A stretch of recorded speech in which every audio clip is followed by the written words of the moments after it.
Estaba relajándome en mi casa de playa cuando a las 5 de la mañana sonó la alarma de seguridad. El vigilante dijo, nervioso: «Su nuera está aquí con gente de la mudanza. Dice que es la dueña de la casa». Di un sorbo a mi té y sonreí. «Déjenla entrar, déjenla entrar. Está a punto de llevarse una sorpresa. Sé lo que están pensando. ¿Cómo puede una mujer de 68 años reaccionar así cuando alguien está robándole su propiedad frente a sus ojos? Déjenme explicarles algo. La calma no es debilidad. La calma es el arma más poderosa cuando ya conoces el final de la película. Pero antes de contarles cómo llegué a ese momento, necesitan conocer mi historia completa. Porque esta no es una historia de víctima. Es una historia de paciencia, estrategia y justicia. Y si quieres saber cómo una abuela le dio la lección de su vida a quien intentó arrebatarle todo, suscríbete a este canal, porque historias como esta necesitan ser contadas. Mi nombre es Carmela Soto. 68 años de vida, 40 de trabajo incansable, 8 de viudez. Construí mi patrimonio con estas manos que ahora tiemblan un poco al sostener una taza, pero que nunca temblaron cuando tuve que levantar a mi familia. Esa madrugada del viernes, mientras el cielo sobre Rosarito comenzaba a teñirse de naranja, yo estaba en la terraza de mi casa frente al mar. Una casa que compré con el dinero de mi liquidación después de jubilarme como contadora general de Textiles del Pacífico. 40 años registrando cada centavo ajeno, aprendí el valor exacto del dinero y del esfuerzo. La brisa salada me despeinaba mientras sostenía mi taza de té de manzanilla. Tengo un ritual. Cada mañana, antes del amanecer, bajo a la terraza con mi cobija de lana color terracota, la que tejió mi madre antes de morir, y observo cómo el océano despierta. Es mi momento de paz, mi momento de recordar por qué sigo adelante. Entonces escuché el timbre del portón, insistente, agresivo. No era un timbre de visita amable. Esteban, mi vigilante nocturno, un hombre de unos 50 años con cara de preocupación constante, apareció corriendo por el jardín lateral. Su linterna rebotaba contra su chaleco de seguridad. «Señora Carmela, disculpe la hora». Su voz quebraba. «Hay un camión de mudanzas en la entrada, y su nuera, la señora Vanessa, dice que viene por sus cosas, que la casa es de ella ahora». No me levanté de inmediato. Tomé otro sorbo de mi té. Sentí el líquido tibio bajar por mi garganta. Observé cómo las olas rompían contra las rocas. «¿Cuánta gente trae?», pregunté con una calma que hasta a mí me sorprendió. «3 cargadores, señora, y un camión grande, de esos de mudanza profesional». Sonreí. No fue una sonrisa de alegría, fue una sonrisa de reconocimiento. Ese momento que estás esperando finalmente llegó. «Esteban, ábreles el portón». «Señora, que pasen, déjenla entrar, déjala hacer todo lo que quiera». Esteban me miró como si me hubiera vuelto loca, y tal vez lo parecía. Tal vez cualquiera pensaría que una mujer mayor, sola, rendida ante el despojo, simplemente se resignó. Pero yo sabía algo que Vanessa no sabía, algo que nadie sabía todavía. Vanessa, mi nuera, la mujer que se casó con mi único hijo Roberto hace 5 años. La mujer de 36 años, hermosa como portada de revista, inteligente como serpiente, ambiciosa como hiena. Cuando Roberto me la presentó, yo quise creer en ella. Quise creer que mi hijo, después de 2 relaciones fallidas, finalmente había encontrado a alguien que lo amara de verdad. Roberto tenía 43 años, trabajaba como ingeniero civil en una empresa constructora, ganaba bien, pero nunca tuvo cabeza para los negocios. Siempre fue noble, demasiado noble. Vanessa llegó a nuestras vidas como un vendaval perfumado, guapa, educada, con ese modo de hablar que hace que todo suene importante. Decía trabajar en marketing digital, pero nunca la vi realmente trabajar.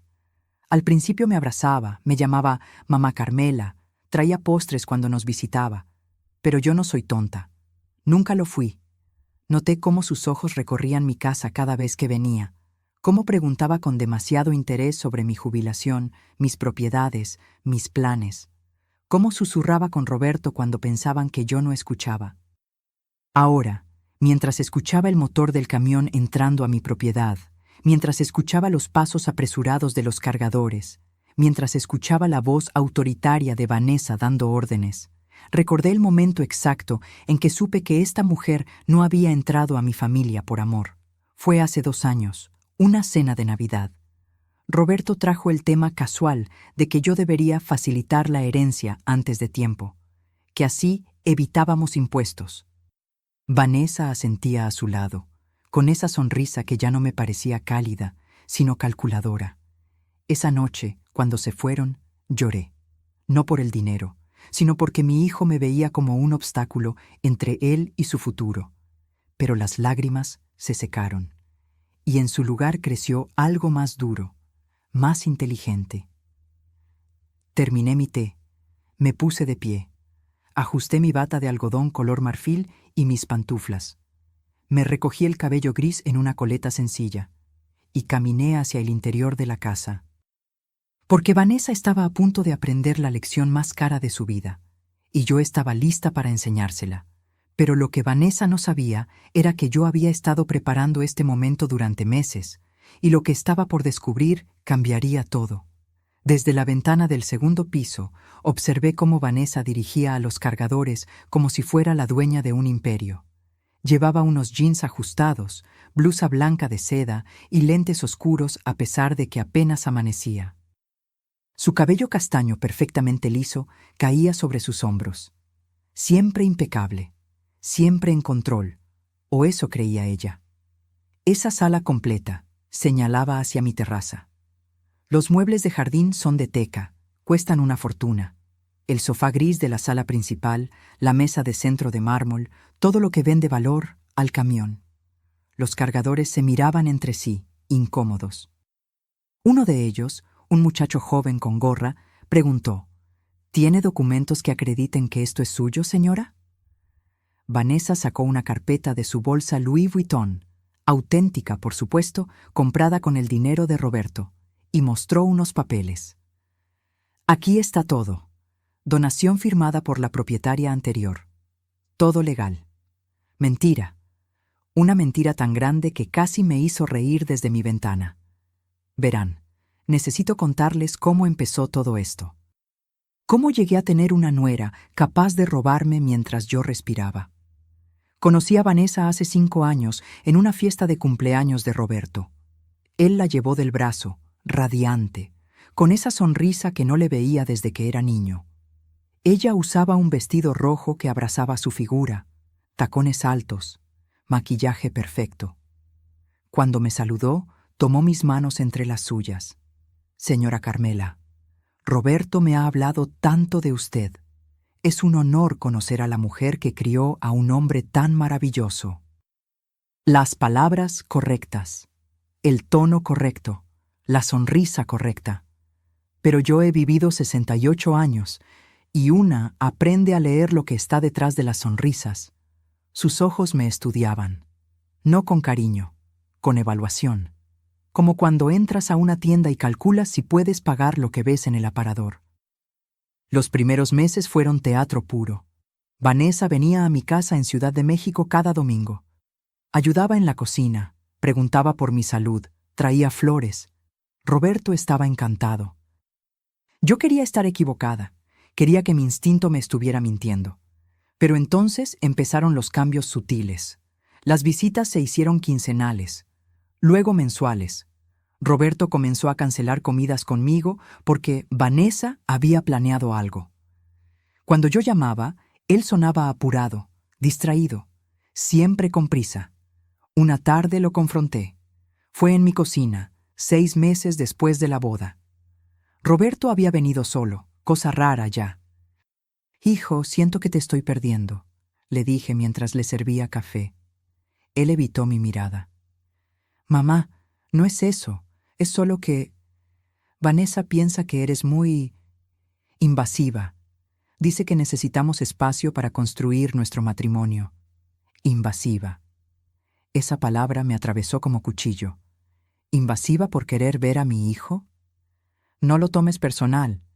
Ella viene de una familia diferente, más independiente, más independiente. Como si amar a tu familia fuera una debilidad. Tragué mi dolor. Sonreí. Le dije que entendía, pero esa noche, sola en mi casa, lloré hasta quedarme sin lágrimas. Mi esposo había muerto 8 años atrás de un infarto fulminante. Roberto era todo lo que me quedaba, y alguien me lo estaba quitando, pedazo por pedazo. Los meses pasaron, las distancias crecieron. Roberto dejó de contarme de su vida. Ya no sabía si tenía problemas en el trabajo, si estaba feliz, si dormía bien. Vanessa había construido un muro entre nosotros, ladrillo a ladrillo, con palabras suaves y sonrisas venenosas. Y entonces comenzaron las insinuaciones sobre el dinero. Fue en una cena familiar, hace 2 años y medio. Roberto y Vanessa me invitaron a un restaurante elegante en Polanco. Yo pensé que querían reconciliarse conmigo. Llegué con esperanza en el pecho. Vanessa pidió vino caro. Roberto parecía nervioso. A mitad de la cena, ella soltó la pregunta con una sonrisa dulce. «Mamá Carmela, Roberto me contó que tienes 3 propiedades. ¡Qué bendición!, ¿verdad? Debe ser complicado administrar todo eso a tu edad, a mi edad, como si los 66 años que tenía entonces me hicieran incapaz». «Las administro bien, gracias», respondí, cortante. «Claro, claro. Solo decía que... Bueno, Roberto es tu único heredero. Y con los impuestos sobre herencias tan altos en México, sería más inteligente hacer una donación en vida. Así evitas que el gobierno se quede con la mitad». Roberto miraba su plato. No me defendió. No dijo, «No es el momento», o «Eso lo decidirá mi mamá». Solo silencio cómplice. «Mis propiedades están en un fideicomiso», respondí. «Yo soy la única beneficiaria mientras viva. Después pasarán a Roberto. Todo está en orden». Vanessa apretó los labios. Su sonrisa no llegó a sus ojos. ¡Qué previsora! Aunque, ¿no confías en tu propio hijo? Esa pregunta. Esa maldita pregunta que me persiguió durante meses. Porque ahí estaba el veneno real. Hacerme sentir culpable por proteger lo que había construido con 40 años de trabajo. Hacerme sentir como si no confiar en entregar todo inmediatamente significara que no amaba a mi hijo. Desde mi ventana, observé cómo Vanessa señalaba ahora hacia mi colección de cuadros en la sala. Pinturas que había comprado en mis viajes, cada una con una historia, con un recuerdo. Esos también, todo lo que tenga valor. Uno de los cargadores preguntó de nuevo, «¿Estás segura de que la dueña autorizó esto? Porque si no, ¿quieren que llame a la policía y les diga que están obstruyendo una mudanza legal?»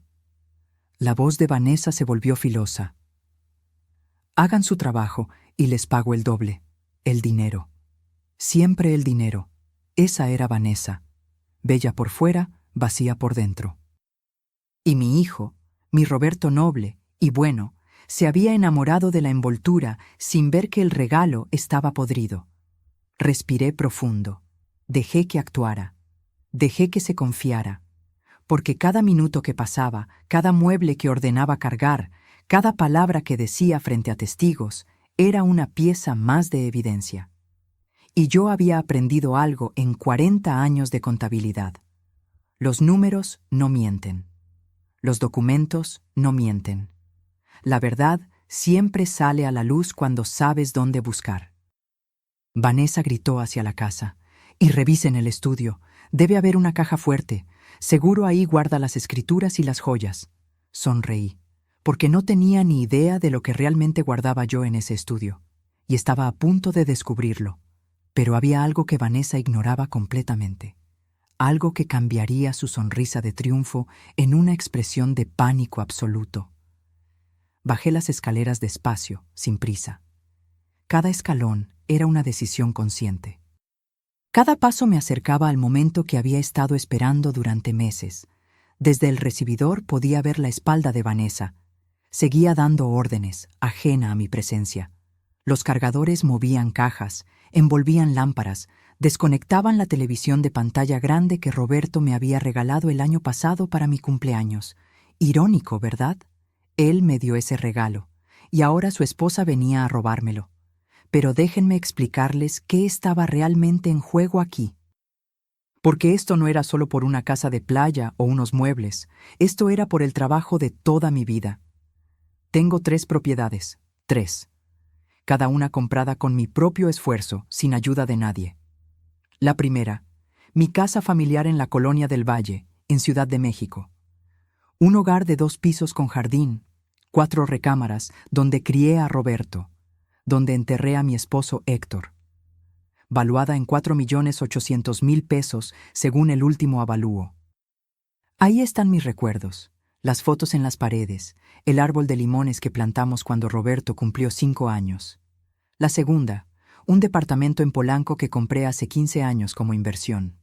Lo rento a una pareja de extranjeros. 3.200.000 pesos de valor.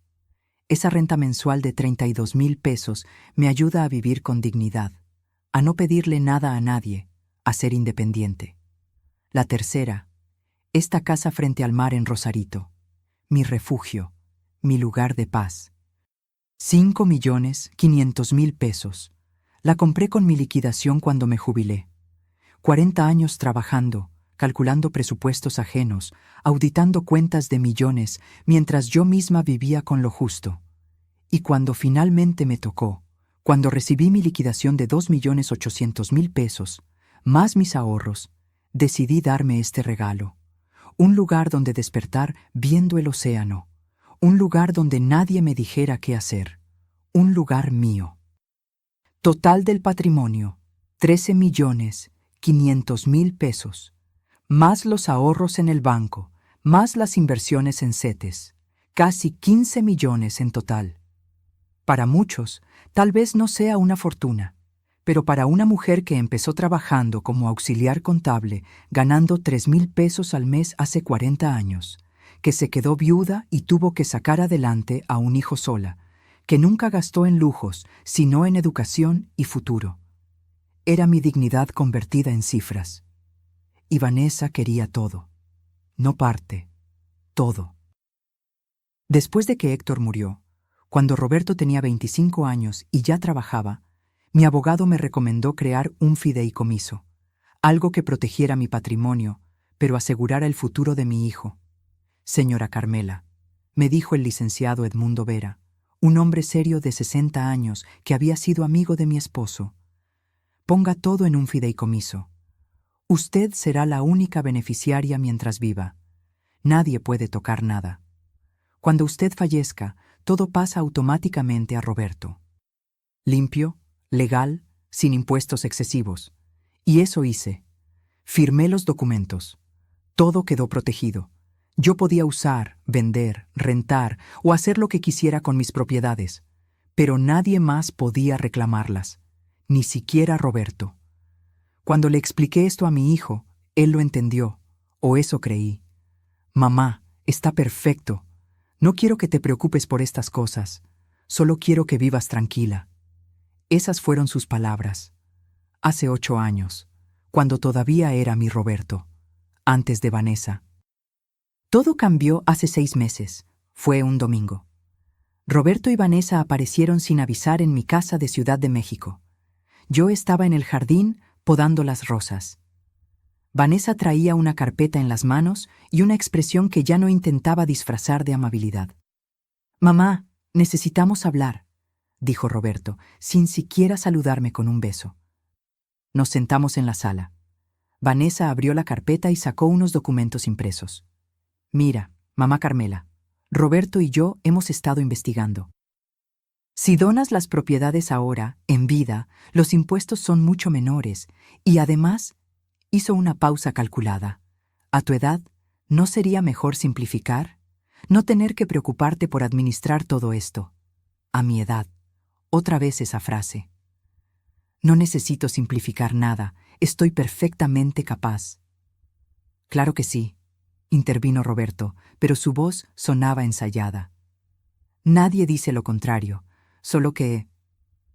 Bueno, Vanessa y yo queremos comprar una casa más grande. Estamos pensando en tener hijos pronto. ¿Y si pudiéramos vender el departamento de Polanco o pedir un préstamo con garantía de estas propiedades? Ahí estaba, la verdad desnuda. Querían mi patrimonio como garantía para sus planes, para su vida, como si mis 40 años de trabajo fueran simplemente un recurso disponible para sus caprichos. La respuesta es no. Vanessa dejó caer su máscara completamente. ¿No confías en tu propio hijo? ¿Qué clase de madre hace eso? Una que trabajó cada día de su vida para tener algo propio. Una que no va a regalar su seguridad solo porque alguien se lo pida. Roberto se puso de pie, furioso. Nunca lo había visto así. Eres increíblemente egoísta, mamá.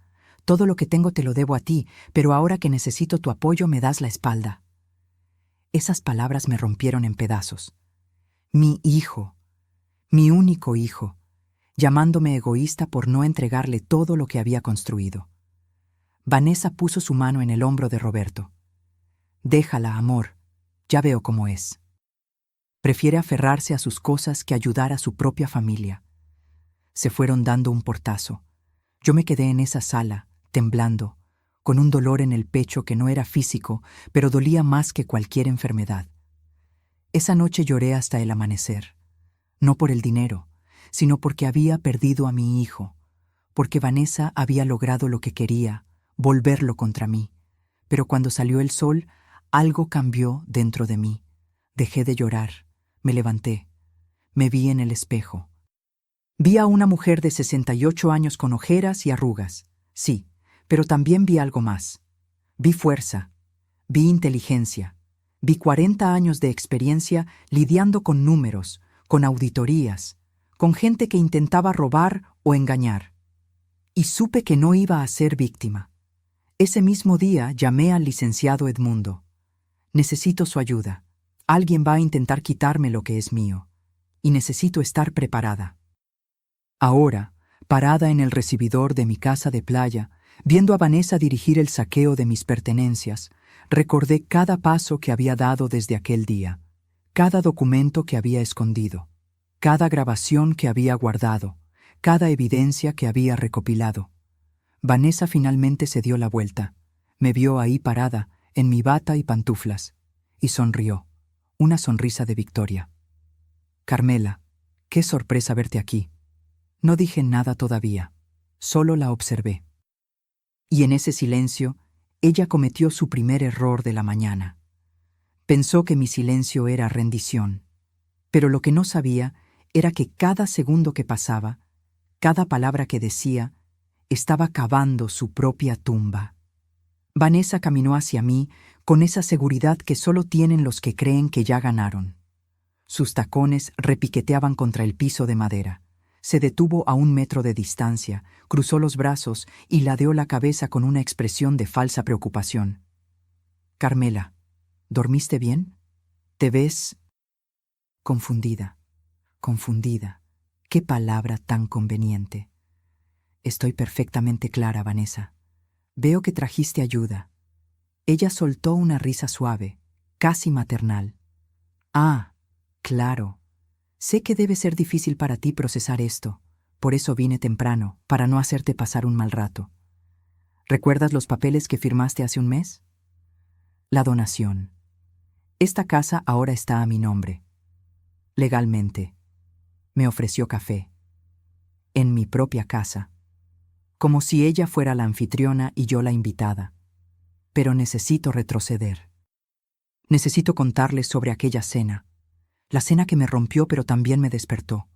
Porque fue ahí donde comprendí hasta dónde era capaz de llegar esta mujer. Fue hace 3 meses. Un viernes por la noche. Roberto me llamó, algo inusual ya. Su voz sonaba casi alegre. Mamá, Vanessa y yo queremos invitarte a cenar. Hace mucho que no compartimos tiempo en familia. ¿Qué te parece el restaurante azul histórico? Ese que te gusta. Mi corazón se iluminó. Tal vez, pensé, tal vez las cosas podían mejorar. Tal vez Vanessa había reflexionado. Tal vez mi hijo me extrañaba tanto como yo a él. Qué ingenua fui. Llegué al restaurante con un vestido color vino que guardaba para ocasiones especiales. Me peiné con cuidado. Me puse el collar de perlas que Héctor me regaló en nuestro 20º aniversario. Quería verme bien. Quería que Roberto se sintiera orgulloso de su mamá. Cuando entré, vi que había más gente de la que esperaba. En la mesa larga estaban los padres de Vanessa, don Fermín y doña Lupita, una pareja de clase media que siempre me habían tratado con frialdad. También estaban la hermana de Vanessa, Daniela, con su esposo, y dos parejas más que no conocía, pero que Vanessa presentó como amigos íntimos de la familia. 12 personas. Una cena íntima se había convertido en un evento. Vanessa me recibió con un abrazo que olía a perfume caro y falsedad. «Mamá Carmela, qué gusto verte. Siéntate aquí, junto a mí». Me colocó en medio de la mesa. Roberto estaba al otro extremo, curiosamente lejos, como si me hubieran puesto en el centro de un escenario. Comenzamos a cenar. Pedí enchiladas suizas, algo sencillo. Los demás ordenaron platillos caros, vinos que costaban más de 1,000 pesos la botella. Yo tomaba agua mineral. La conversación fluía normal. Hablaban de viajes, de negocios, de chismes de gente que yo no conocía. Me sentía fuera de lugar, pero intentaba sonreír, asentir, participar cuando podía. Entonces, entre el plato fuerte y el postre, Vanessa levantó su copa. «Quiero hacer un brindis, por la familia, por los lazos que nos unen». Todos levantaron sus copas. Yo levanté mi vaso de agua. Y también, Vanessa me miró directamente. «Quiero expresar mi preocupación por mamá Carmela». El restaurante no se silenció, pero nuestra mesa sí. Todos los ojos se volvieron hacia mí. «¿Preocupación?», pregunté, sintiendo que algo malo venía. «Sí, mi amor. Roberto y yo hemos notado que últimamente estás olvidadiza. Confundes fechas, repites historias, a veces no recuerdas conversaciones que tuvimos hace poco». Mi estómago se contrajo. ¿De qué estaba hablando? «No sé a qué te refieres». Vanessa puso su mano sobre la mía, con esa suavidad condescendiente que usan los adultos con niños pequeños. «No te avergüences, por favor, es normal a tu edad. Mi abuela empezó igual, primero pequeños olvidos, luego... bueno, ya saben». Doña Lupita, su madre, asintió con tristeza fingida. «Es cierto, la demencia senil es terrible. Mi tía la padeció. Comenzó exactamente así. Yo no tengo demencia». Mi voz tembló, pero intenté mantenerla firme. Roberto, desde el otro extremo, intervino por primera vez. «Mamá, nadie está diciendo que la tengas, solo que deberías hacerte unos estudios, por precaución». Daniela, la hermana de Vanessa, agregó con voz melosa. «Es que nos preocupamos por ti, Carmela. Una mujer sola, manejando propiedades, finanzas. ¿Y si te confundes con algo importante? Podrías perder todo». Ahí estaba, la verdadera intención: pintarme como incapaz, como senil, como alguien que necesitaba que otros tomaran control de su vida. Uno de los amigos de Vanessa, un hombre con lentes y traje, que después supe era abogado, comentó casi casual: «Es que en casos así, lo mejor es establecer un tutor legal, alguien que administre los bienes hasta que la persona... bueno, hasta que se recupere o se tomen otras medidas». Me di cuenta en ese momento. Todo estaba planeado. Esta cena no era reconciliación, era una emboscada pública. Una humillación diseñada para que testigos respetables vieran a una anciana confundida, para construir un caso que justificara quitarme el control de mi patrimonio.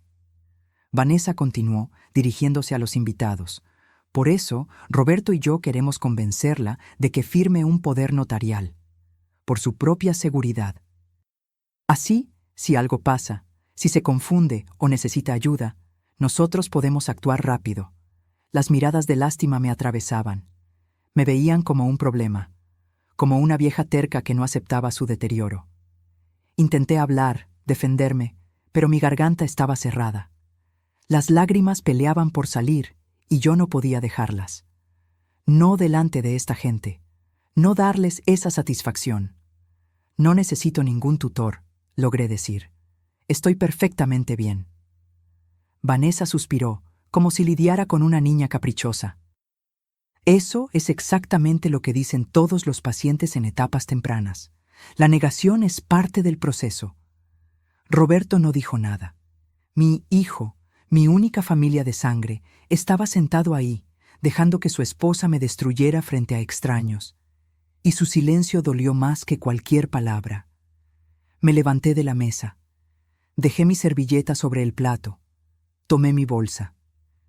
Disculpen, pero no me siento bien. Me retiro. Nadie intentó detenerme. Bueno, Vanessa hizo un gesto dramático. ¿Ves? Se altera con facilidad. Otro síntoma. Salí del restaurante con la poca dignidad que me quedaba. Pedí un taxi. Y durante todo el camino a casa, lloré. Lloré por mi hijo perdido. Lloré por la crueldad. Lloré porque me sentí pequeña, humillada, indefensa. Llegué a mi casa vacía. Me quité el vestido color vino y lo aventé al fondo del closet. Me quité las perlas. Me miré al espejo y vi a una mujer destruida. Pero esa noche, entre las lágrimas y el insomnio, algo dentro de mí se endureció. Me negaba a ser víctima. Me negaba a que esta mujer me robara no solo mi patrimonio, sino mi dignidad, mi historia, mi valor. A la mañana siguiente hice 3 llamadas. Primera, al licenciado Edmundo Vera, mi abogado. Segunda, a un investigador privado cuyo nombre me había dado una amiga años atrás. Tercera, a mi médico de cabecera, el doctor Fuentes, para que me hiciera todos los estudios cognitivos posibles y documentara que estaba en plenas facultades mentales. Si Vanessa quería guerra, la tendría. Pero sería una guerra que ella no vería venir. Ahora, parada en mi casa de playa, viendo cómo Vanessa sonreía creyendo que había ganado, recordé cada segundo de aquella humillación y me llené de una calma helada, porque el dolor te enseña, y yo había aprendido bien. ¿Quieres ese café, Carmela?, preguntó Vanessa señalando hacia la cocina como si fuera suya. Sonreí. Por primera vez en meses, sonreí de verdad. No, gracias. Prefiero esperar a que lleguen mis invitados. Vanessa parpadeó, confundida. ¿Qué invitados? Y justo en ese momento sonó el timbre del portón. El timbre sonó una vez, 2 veces, insistente. Vanessa miró hacia la puerta, luego a mí. Por primera vez esa mañana vi una sombra de duda cruzar su rostro. ¿Quién más viene a estas horas? No respondí. Solo caminé hacia la entrada con pasos lentos, deliberados. Esteban ya había abierto el portón. Escuché el motor de un auto, luego otro. Pasos aproximándose. Pero antes de que les cuente quién llegó, necesitan entender cómo preparé este momento. Porque la justicia no llega sola. La justicia se construye, se documenta, se planea con paciencia. Aquella mañana, después de la cena humillante, desperté con los ojos hinchados pero la mente clara. Me preparé un café de olla, el que me enseñó a hacer mi madre con canela y piloncillo. Me senté en mi cocina y saqué una libreta. Durante 40 años llevé contabilidades. Números, auditorías, evidencias. Sabía cómo funcionaba el mundo de los documentos, las pruebas, los registros. Y si algo me había enseñado mi trabajo es esto: la verdad siempre deja rastro.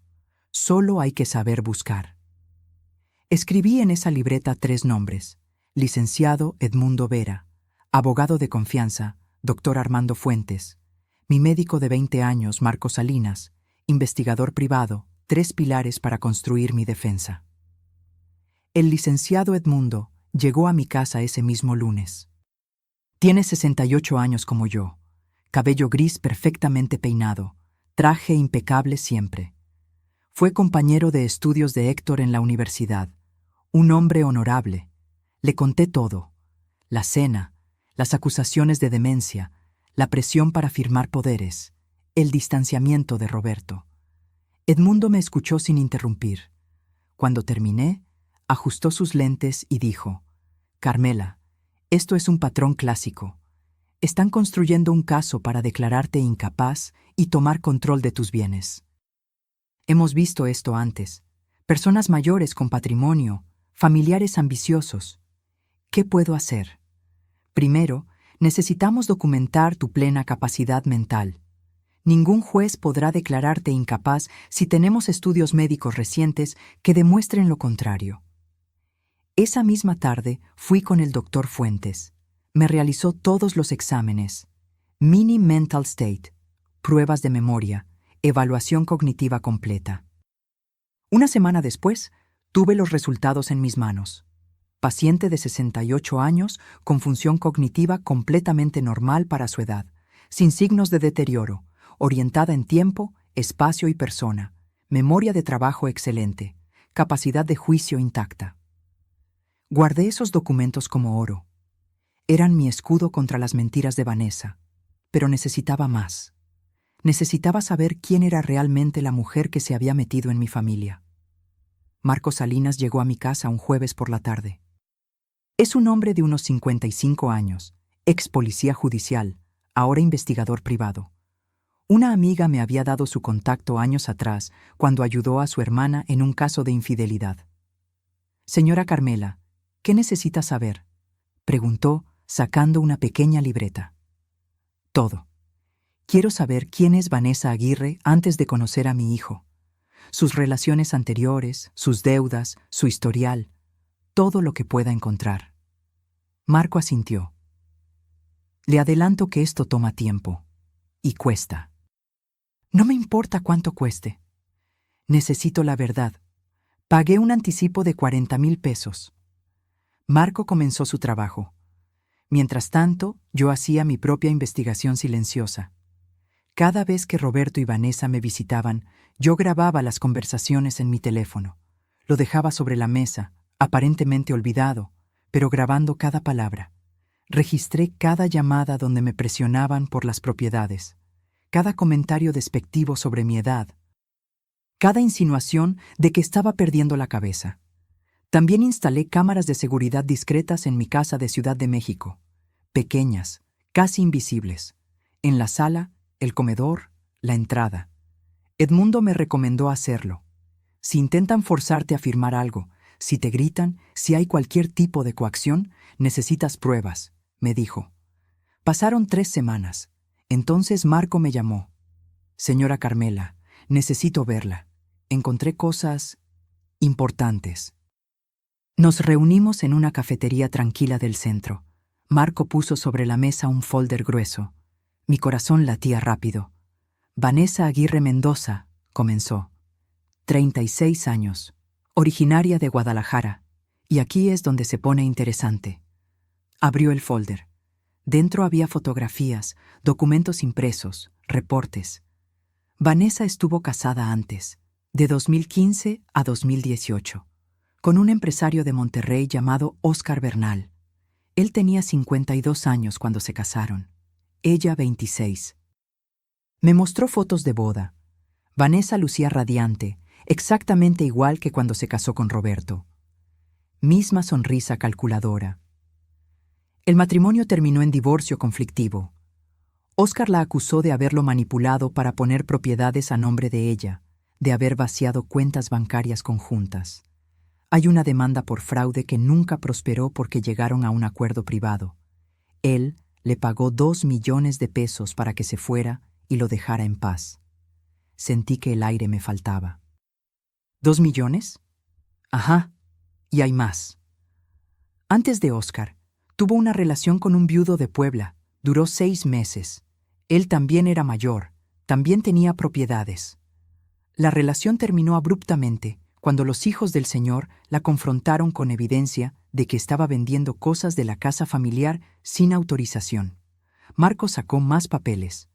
Vanessa tiene deudas, muchas, tarjetas de crédito, 780,000 pesos en total, 4 tarjetas diferentes, todas al límite.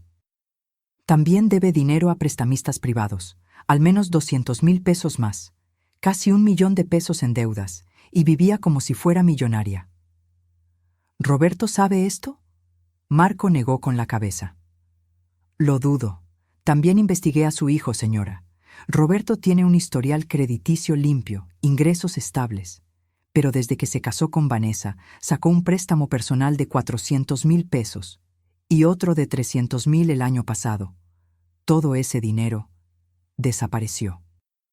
Mi hijo estaba endeudado por culpa de ella, tragando deudas que ni siquiera sabía que tenía. Y el golpe final. Marco sacó capturas de pantalla de conversaciones de WhatsApp. Logré acceder a conversaciones entre Vanessa y su hermana Daniela, y entre Vanessa y una amiga cercana. Leyó algunos mensajes. Cada palabra era un cuchillo. Daniela, la vieja no suelta ni un peso. Pero no importa, ya encontré la forma. Voy a hacerla firmar una donación. La convenceré de que está perdiendo la memoria.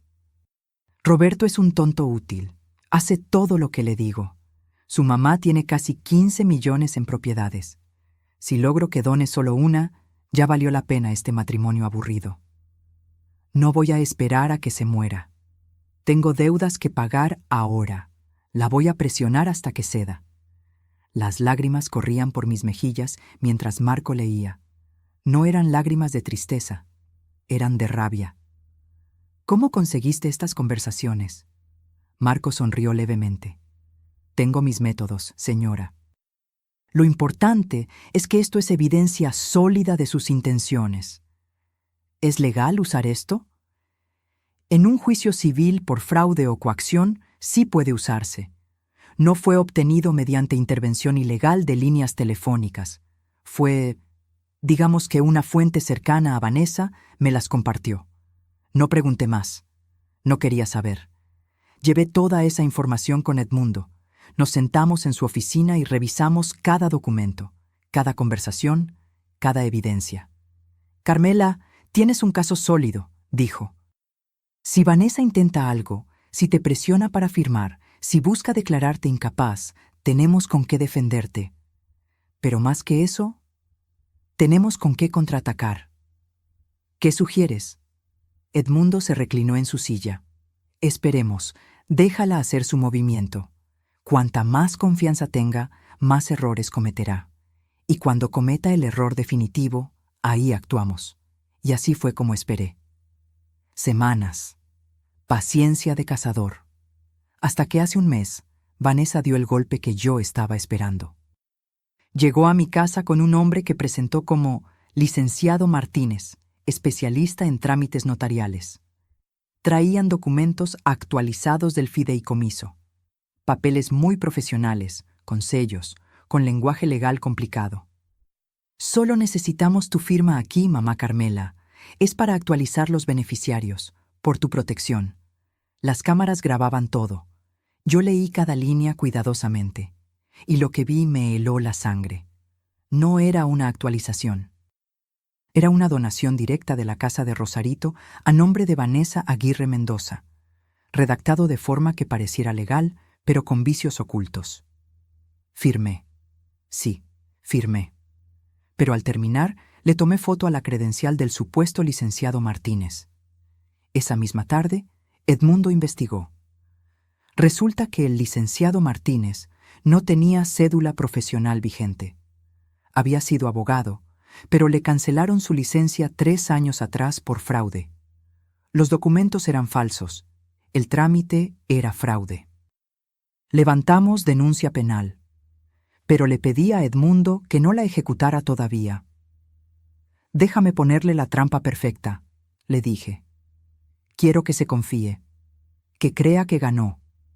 Y ahora, viendo llegar a mis verdaderos invitados a la puerta de mi casa de playa, supe que ese momento había llegado. Vanessa estaba a punto de descubrir que el ratón que creía haber cazado era, en realidad, el gato. La puerta se abrió y entraron, uno detrás de otro, las piezas de mi estrategia. Primero, el licenciado Edmundo Vera, con su portafolio de piel y esa expresión seria que imponía respeto. Detrás de él, Marco Salinas, el investigador, cargando una caja de archivos. Y finalmente, 2 personas que hicieron que el color abandonara por completo el rostro de Vanessa. agentes del Ministerio Público, una mujer y un hombre, ambos con identificaciones oficiales colgando del cuello. Vanessa retrocedió un paso. Los cargadores dejaron de mover muebles. El silencio fue instantáneo. ¿Qué es esto?, tartamudeó Vanessa. Edmundo se adelantó, dejando su portafolio sobre la mesa del comedor con un golpe seco que resonó como un martillo de juez. Buenos días. Soy el licenciado Edmundo Vera, representante legal de la señora Carmela Soto. Y estos agentes vienen a investigar un presunto delito de fraude y falsificación de documentos. La agente del Ministerio Público, una mujer de unos 40 años con el cabello recogido en una coleta estricta, sacó una libreta. Señora Vanessa Aguirre, ¿correcto? Vanessa asentía sin poder hablar. Su seguridad se había evaporado como el rocío matutino. Necesitamos que nos muestre los documentos que acreditan su propiedad sobre este inmueble. Vanessa buscó desesperada en su bolsa Louis Vuitton. Sacó la carpeta con manos temblorosas. Se la entregó a la agente, pero yo sabía exactamente qué contenía, porque yo misma había firmado esos papeles. A propósito, déjenme explicarles el momento más importante de mi estrategia. El momento en que dejé que Vanessa creyera que había ganado fue hace exactamente 32 días, un martes por la tarde. Vanessa llegó a mi casa en Ciudad de México con ese hombre al que presentó como licenciado Martínez. Era alto, de unos 50 años, con traje gris barato y un maletín desgastado. Sonreía demasiado. Sus ojos evitaban el contacto directo. Yo ya había activado las cámaras ocultas. Cada palabra, cada gesto quedaría grabado. Mamá Carmela, qué alegría verte. Vanessa me besó la mejilla, dejando una marca de lápiz labial que sentí como veneno. Mira, te traje al licenciado Martínez. Él se especializa en trámites de fideicomiso. Roberto y yo pensamos que sería bueno actualizar algunos documentos.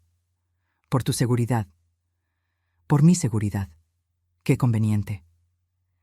El supuesto licenciado extendió los papeles sobre mi mesa de comedor. Documentos con sellos aparentemente oficiales, con lenguaje legal denso, con esos párrafos largos que hacen que la gente solo busque la línea de firma y termine. Señora Soto, esto es un trámite rutinario. Básicamente estamos actualizando los beneficiarios de su fideicomiso para que en caso de cualquier eventualidad la transición sea más rápida y eficiente.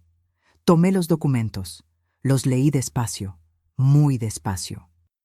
Y ahí estaba, escondido en el párrafo 8 de la página 3. La parte donante cede en propiedad plena y sin reservas el inmueble ubicado en Playas de Rosarito, Baja California, a favor de la señora Vanessa Aguirre Mendoza, quien acepta dicha donación en este acto. No era una actualización. Era una transferencia directa de propiedad, un regalo disfrazado de trámite. Aquí dice que estoy donando mi casa de Rosarito, señalé el párrafo.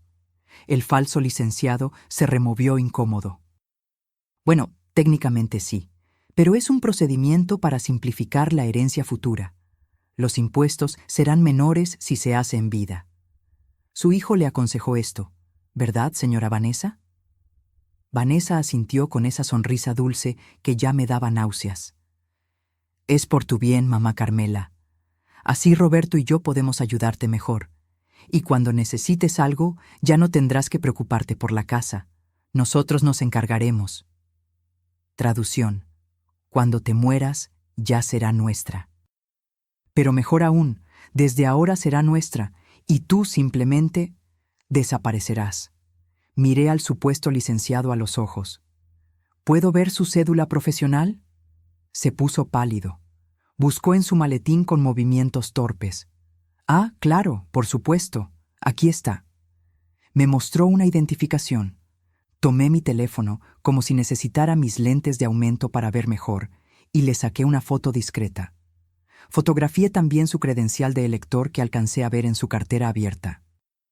Todo parece estar en orden, dije con voz de anciana cansada, el papel que ellos querían que interpretara. Firmé, cada página, cada inicial, cada rúbrica. Vanessa casi no podía contener su emoción. Sus ojos brillaban, El falso licenciado guardó rápidamente los documentos. Perfecto. En unos días tendrá su copia certificada y la nueva escritura llegará en aproximadamente 3 semanas. Se fueron con prisa. Vanessa me besó la frente como si fuera una niña buena que acababa de terminar su tarea. Gracias, mamá Carmela. Verás que esto es lo mejor. En cuanto cerré la puerta, llamé a Edmundo. Ya cayó en la trampa. Tengo todo grabado. Esa misma tarde, Edmundo investigó al tal licenciado Martínez. Su nombre real era Héctor Martínez Fuentes. Había sido abogado hasta 2021, cuando la barra de abogados le revocó su cédula por falsificación de documentos en un caso de herencias. 3 años inhabilitado. No podía ejercer legalmente. Los documentos que me hizo firmar no tenían validez alguna. Eran papel decorado. Peor aún, era un delito. Fraude equiparado, falsificación de documentos públicos, usurpación de profesión. Carmela, podemos proceder de inmediato, dijo Edmundo. Con esto la metemos a la cárcel. No, respondí con una calma que me sorprendió a mí misma. Todavía no. Déjala que se confíe más. Quiero que cometa su error más grande, que se exponga completamente, que no tenga forma de negarlo. ¿Estás segura? Mientras más tiempo pase, más puede complicarse. Estoy segura. Conozco a esta mujer. No se va a conformar con tener los papeles, va a querer la casa, va a querer venir a tomar posesión, y cuando lo haga, ahí la atraparemos con las manos en la masa. Y tuve razón. 3 semanas después, los documentos falsos llegaron por mensajería a mi casa de Ciudad de México. Copias certificadas falsas, sellos apócrifos, todo un montaje impresionante. Vanessa tenía contactos en el mundo del fraude, eso estaba claro. Me llamó esa misma tarde. Mamá Carmela, ya llegaron los papeles. Todo está listo. Roberto y yo pensamos ir a Rosarito este fin de semana para revisar algunas cosas de la casa. Ya sabes, como ahora es nuestra responsabilidad. Por supuesto, hija. Vayan cuando quieran. No estarás ahí este fin de semana, ¿verdad? No. Planeo quedarme en la Ciudad de México. Tengo una cita médica el lunes. Mentira. Yo estaría en Rosarito, esperándola. Ahora, parada en mi sala, viendo cómo la agente del Ministerio Público revisaba página por página los documentos falsos, sentí una satisfacción profunda. Edmundo se acercó a mí y me entregó un folder. Lo abrí. Dentro estaban los documentos reales. Las escrituras verdaderas de mi casa, registradas en el registro público de la propiedad, a mi nombre, dentro del fideicomiso intocable. Agente, dije con voz clara y firme, esos papeles que tiene en sus manos son falsos. Fueron elaborados por un abogado inhabilitado que se hizo pasar por profesional activo. Yo firmé bajo engaño, creyendo que era un trámite de actualización. Tengo grabaciones de la conversación completa donde se demuestra el fraude. Marco Salinas abrió su caja y sacó una laptop. La conectó a mi televisión. Y ahí, en pantalla grande, comenzó a reproducirse el video. Vanessa y yo sentadas en mi comedor. El falso licenciado mintiendo sobre el trámite. Yo preguntando específicamente sobre cada cláusula. Ellos asegurándome que era rutinario, que era para mi protección. Y luego, el momento dorado, cuando el falso licenciado guardó los papeles y Vanessa le dijo, creyendo que la cámara no alcanzaba a captar: ¿cuánto tiempo hasta que podamos vender? 2 meses máximo. Le hago una escritura falsa pero que pase las verificaciones superficiales. Con eso puede firmar una promesa de compraventa y sacar dinero de un comprador anticipado. Vanessa en la pantalla sonreía. En mi sala, Vanessa temblaba. El agente del Ministerio Público levantó la vista. Señora Aguirre, queda detenida por los delitos de fraude, falsificación de documentos y asociación delictuosa. Tiene derecho a guardar silencio. Vanessa explotó. Esto es una trampa. Carmela me obligó a firmar. Ella está senil, no sabe lo que hace. Edmundo sacó otro folder. Los estudios médicos, perfectamente legales, certificados, con fechas recientes. Aquí están las evaluaciones cognitivas de mi clienta, realizadas hace 2 semanas por 3 especialistas diferentes. Todos concluyen plena capacidad mental. ¿Quiere ver también las grabaciones de la cena donde usted la acusó públicamente de demencia sin prueba alguna? Marco puso otro video.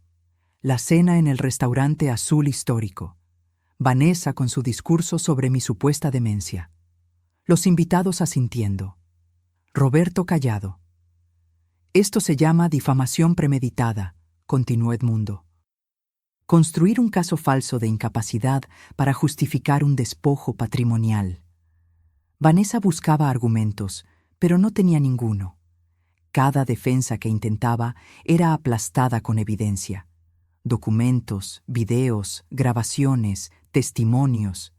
Entonces hizo lo que hacen todas las personas así cuando se ven acorraladas. Lloró. No fue mi idea. Fue Héctor, el licenciado. Él me convenció. Yo solo quería ayudar a Roberto. Tenemos deudas.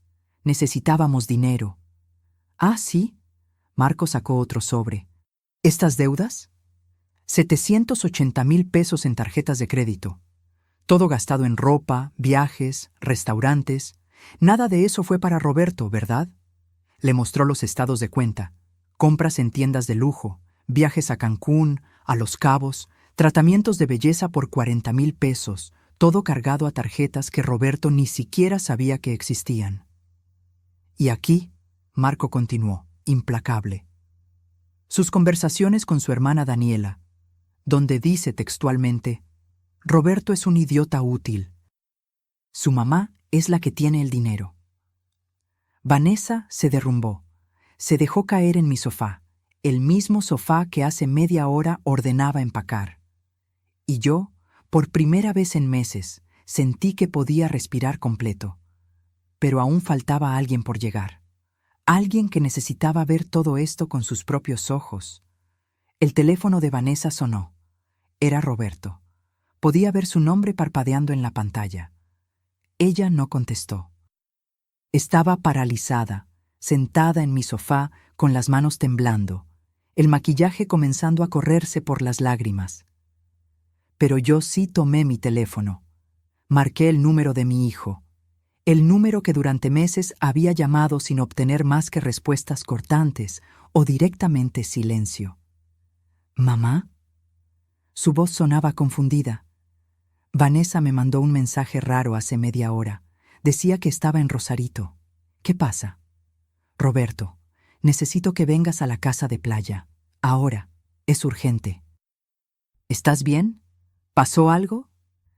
Por primera vez en mucho tiempo, detecté preocupación genuina en su voz, como si una parte del Roberto que yo conocía todavía existiera bajo todas las capas de manipulación. Estoy perfectamente bien, pero necesitas ver algo que cambiará todo lo que crees saber. Hubo una pausa larga. Voy para allá. Llego en 1 hora y media. Colgué. Miré a Vanessa. Ella me miraba con odio puro. Ya no había máscaras. Ya no había sonrisas falsas ni palabras dulces. Solo la verdad desnuda de quién era realmente. Eres una víbora, siseó entre dientes. Una vieja amargada que no puede soportar que su hijo sea feliz. ¿Feliz? Repetí con calma. ¿Llamas felicidad a endeudarlo sin que lo sepa? ¿A aislarlo de su madre? ¿A planear robarle su herencia? Esa herencia le pertenece. Es su derecho. Tú solo eres la custodia temporal de dinero que debería ser de él. Ahí estaba, su verdadera filosofía. Para Vanessa, yo no era una persona. Era un obstáculo temporal entre ella y el dinero. La agente del Ministerio Público interrumpió. Señora Carmela, necesitamos su declaración formal. Y necesitamos que la señora Aguirre nos acompañe para procesarla. ¿Me van a arrestar? Vanessa se puso de pie, histérica. ¡No pueden arrestarme! ¡No hice nada! Ella firmó voluntariamente. Edmundo se adelantó con su tono profesional y gélido. Señora Aguirre, hay evidencia de lo siguiente. Conspiración para cometer fraude, uso de documentación falsa, difamación premeditada y asociación con un profesional inhabilitado para cometer delitos. Son delitos graves. Y sí, va a enfrentar cargos penales. Vanessa se volvió hacia mí, desesperada, cambiando de estrategia como camaleón. Carmela, por favor, piénsalo.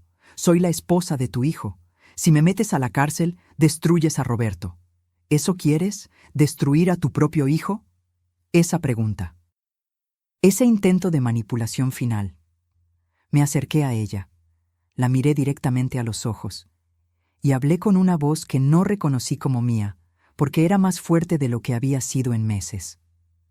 Tú ya destruiste a mi hijo, lo convertiste en alguien que no reconozco. Alguien que grita a su madre, que la llama egoísta, que permite que la humillen en público. Lo endeudaste, lo aislaste, lo manipulaste. Yo no voy a destruir a Roberto. Voy a salvarlo de ti. Las palabras quedaron flotando en el aire. Vanessa no tuvo respuesta. Los cargadores, que habían estado paralizados todo este tiempo, comenzaron a descargar los muebles de vuelta. Uno de ellos, el muchacho joven con gorra, se acercó a mí.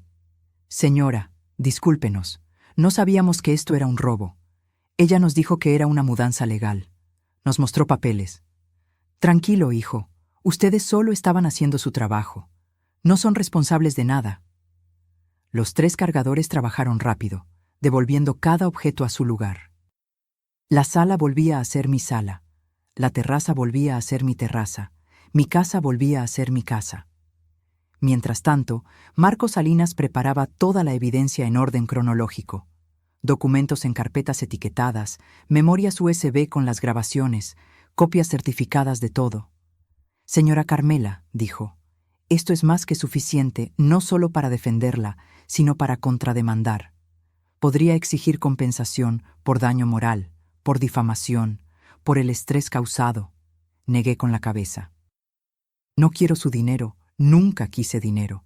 Solo quiero mi dignidad de vuelta. Y quiero que mi hijo despierte. Pasó una hora, luego otra. El sol subía en el cielo.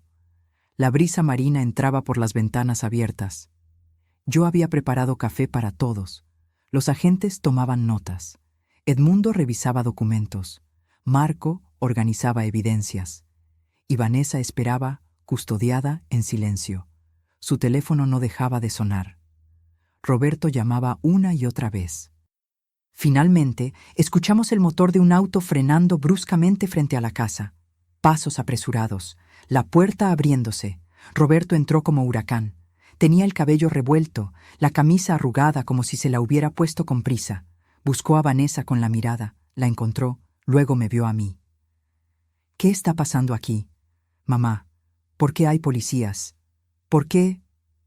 Se detuvo al ver la escena completa. Los agentes del Ministerio Público. Edmundo con su portafolio.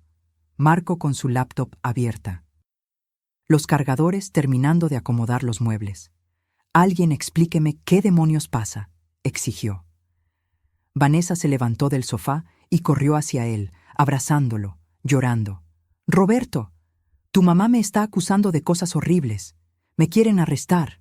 Ayúdame, por favor. Roberto me miró por encima de la cabeza de Vanessa, confundido, esperando que yo dijera que esto era un malentendido. Pero no lo era. Roberto, mi voz salió más suave de lo que esperaba.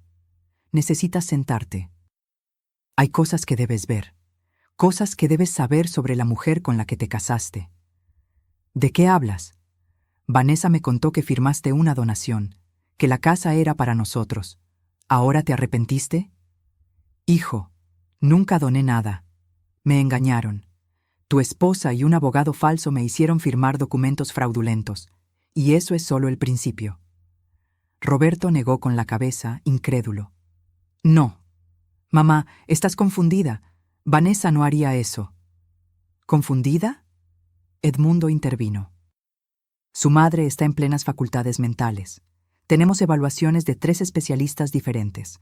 Lo que tiene su madre, joven Roberto, es evidencia. Mucha evidencia. Marco giró la laptop hacia Roberto. Mire esto, por favor. Y comenzó el video. El primero. Vanessa y el falso licenciado en mi comedor, las mentiras, el engaño, la firma bajo falsas pretensiones. Roberto miraba la pantalla, pálido. Vanessa intentó quitarle la laptop. «No veas eso, está editado, te lo juro». Pero Roberto la apartó. Siguió viendo, video tras video. La cena en el restaurante donde me acusaban de demencia. Las conversaciones con su hermana llamándolo idiota útil. Los estados de cuenta de tarjetas que él nunca autorizó. Las deudas, las mentiras. Y finalmente, el peor de todos. La grabación donde Vanessa hablaba con el falso licenciado sobre vender mi propiedad lo antes posible. ¿Cuánto tiempo hasta que podamos vender? 2 meses máximo. Roberto se dejó caer en una silla. Su rostro había pasado por todas las emociones posibles: confusión, negación, ira, dolor. Ahora solo quedaba devastación. Vanessa. Su voz era apenas un susurro. ¿Todo esto es verdad? Ella seguía llorando, pero ya no respondía. No podía. No había defensa posible contra la evidencia. ¿Me usaste? ¿Todo este tiempo solo querías el dinero de mi mamá? Silencio. Respóndeme. Roberto gritó, y nunca lo había escuchado gritar así. Vanessa finalmente habló, pero su voz ya no tenía dulzura, solo amargura. ¿Y qué si fue así? Tu mamá tiene dinero. Nosotros tenemos deudas. No es justo que ella tenga tanto mientras nosotros... No digas nosotros. Roberto la interrumpió. Yo no tenía esas deudas. Tú las hiciste. Tú gastaste. Tú mentiste. Se puso de pie. Caminó hacia mí. Y por primera vez en casi 2 años, mi hijo me miró realmente, como si despertara de un hechizo largo y doloroso. Mamá. Su voz se quebró. ¿Qué he hecho? Y en ese momento me di cuenta de que recuperar a mi hijo iba a doler tanto como perderlo. Roberto se dejó caer de rodillas frente a mí. Las lágrimas corrían por su rostro sin control. Era la imagen de un hombre destruido, alguien que acababa de descubrir que su vida entera de los últimos 5 años había sido una mentira. Mamá, perdóname. Por favor, perdóname. Quise tocarlo. Quise abrazarlo como cuando era niño y venía llorando con las rodillas raspadas. Pero algo dentro de mí todavía dolía demasiado. Las heridas no sanan instantáneamente, aunque el culpable pida disculpas. Roberto, levántate, dije con voz firme. No te arrodilles. Nunca quise esto. Él se incorporó, limpiándose las lágrimas con el dorso de la mano. Me miró con ojos enrojecidos. Te llamé egoísta, te grité. Dejé que te humillaran en esa cena y no dije nada. ¿Cómo puedes siquiera mirarme? Porque eres mi hijo, y porque ella te manipuló. Pero eso no borra el dolor, Roberto. No lo borra. Vanessa, desde su lugar custodiada por los agentes, soltó una risa amarga. ¡Qué escena tan conmovedora! La madre heroica y el hijo arrepentido. Pero no se hagan las víctimas. Ustedes tienen dinero mientras otra gente... ¡Cállate! Roberto se volvió hacia ella con una frialdad que nunca le había visto. No vuelvas a hablar. No tienes derecho. Justo entonces, el timbre volvió a sonar. Esteban apareció en la puerta, nervioso. Señora Carmela, hay más gente afuera. Dicen que son familia de la señora Vanessa. Miré a Edmundo. Él asintió. Los mandé llamar yo. Necesitamos testigos de todo esto, y ellos necesitan saber quién es realmente su familiar. Que pasen. Entraron 3 personas. Reconocí inmediatamente a doña Lupita, la madre de Vanessa, una mujer de unos 60 años con el cabello teñido de caoba y expresión perpetuamente preocupada. Detrás venía Daniela, la hermana de Vanessa, de 32 años, con su rostro de sorpresa genuina. Y finalmente, don Fermín, el padre, un hombre robusto con bigote gris. «Vanessa, ¿qué haces aquí?» Doña Lupita miró alrededor, confundida. «Nos dijiste que Carmela te había regalado esta casa, que querías que viniéramos a conocerla porque iban a mudarse aquí». Vanessa palideció aún más. Mamá, Señora Lupita, intervine. Su hija no solo no recibió esta casa como regalo, sino que intentó robármela mediante fraude y documentos falsos. ¿Qué? Doña Lupita se llevó la mano al pecho. No. No, mi hija no haría eso. Marco Salinas se adelantó con su laptop. ¿Quiere ver la evidencia? Durante los siguientes 20 minutos, los padres y la hermana de Vanessa vieron todo, cada video, cada documento, cada conversación, y con cada pieza de evidencia, sus expresiones pasaban de la incredulidad al horror. Daniela fue la primera en explotar. «Vanessa, me dijiste que Carmela estaba senil, me hiciste creer que la estabas ayudando, y ahora veo que todo era mentira. Me usaste, aparezco en esos videos como cómplice». «No es lo que parece», Vanessa intentó defenderse débilmente. «¿No es lo que parece?» Daniela le mostró su teléfono. «Aquí están tus mensajes. Roberto es un idiota útil. La vieja no suelta ni un peso. Esas son tus palabras». Don Fermín, que había permanecido callado, se acercó a su hija. Su voz era grave, cargada de decepción. «Vanessa Elena Aguirre Mendoza, te criamos con valores. Tu madre y yo trabajamos toda la vida para darte educación, para enseñarte a ser una mujer de bien. ¿Y así nos pagas? ¿Convirtiéndote en una ladrona?» «Papá, yo solo...» «No me digas papá». El hombre alzó la voz. «No reconozco a la mujer que veo aquí. Esta no es mi hija». Doña Lupita lloraba en silencio. Se acercó a mí con pasos vacilantes. «Señora Carmela, no sé qué decirle. Yo no sabía.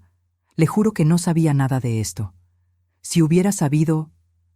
Le tomé la mano. Era una mujer mayor, como yo. Una madre, como yo. Y podía ver en sus ojos el mismo dolor que yo había sentido. El dolor de ver a tu hijo convertido en alguien que no reconoces. «Lo sé, señora Lupita. Usted no tiene culpa de las decisiones de su hija. Pero sí tengo responsabilidad», sollozó. «Algo hicimos mal. Algo no le enseñamos bien».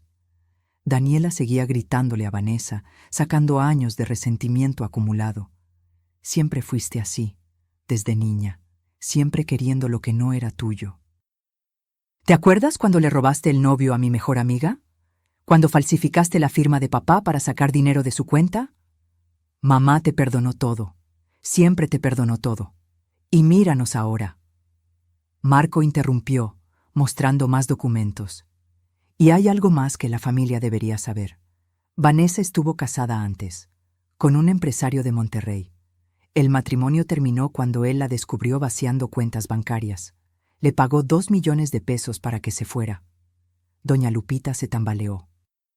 Don Fermín tuvo que sostenerla. «¿Estuviste casada antes?» La madre miraba a Vanessa como si fuera una extraña. «Nos dijiste que Roberto era tu primer esposo. Nos dijiste...» Les dije lo que querían oír. Vanessa finalmente soltó la verdad con veneno. «Porque si les hubiera contado la verdad, ustedes con sus moralinas no me habrían apoyado. Necesitaba este matrimonio. Necesitaba esta oportunidad». El silencio que siguió fue ensordecedor. Don Fermín se volvió hacia los agentes del Ministerio Público.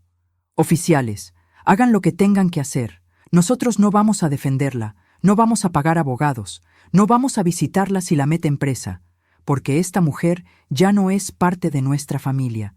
Vanessa gritó. «Papá, no puedes decir eso. Soy tu hija». «Mi hija murió hoy. La que está aquí es una delincuente». Esas palabras cayeron como sentencia final. Vanessa se derrumbó completamente, llorando de forma histérica, pero nadie se acercó a consolarla. Ni su familia, ni Roberto, nadie. La agente del Ministerio Público habló con tono profesional. «Señora Aguirre, tiene que acompañarnos. Quedará en prisión preventiva mientras se investiga el caso completo. Los cargos son graves y hay riesgo de fuga». «No, por favor». Vanessa me miró directamente. «Carmela, por favor, retira los cargos. Te lo suplico.